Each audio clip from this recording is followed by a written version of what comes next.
Matagumpay na nasagip ng Nueva Ecija Police Provincial Office ang isang 59 anyos na negosyante na dinukot nitong Enero 26 matapos ang mabilis at magkakaugnay na operasyon ng iba't ibang unit ng pulisya. Personal na pinangunahan ni Police Colonel Harold Dagit Bruno ang operasyon. Bandang alas 7:52 ng umaga nang sabilitang dinukot ang biktima sa harap ng kanyang bodega sa kanilang barangay. Tinangay ang kanyang pickup truck at humingi umano ang mga sospek ng 5 milyong pisong ransom. Habang tumatakas, nasangkot ang mga sospek sa isang hit and run na ikinasugat ng 2 sibilyan. Ligtas na natagpuan ang biktima sa barangay Bakod Bayan.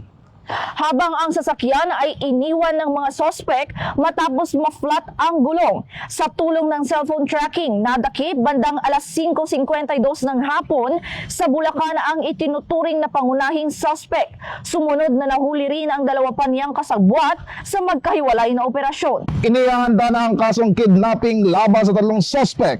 Pinuri ni Police Colonel Bruno ang mabilis at mahusay na pagtugon ng mga pulis at iginiit na ang batas at kapangyarihan ay nararapat gamitin lamang sa pagsilbi at pagprotekta sa mamamayan. Mula dito sa Campo Crame, ako ang inyong PNN correspondent Patrolman Adrian Dayao. At ako naman si Patrolwoman Fe Octaviano. At ito ang bagong PNP para sa bagong Pilipinas. Serbisyong mabilis, tapat at nararamdaman.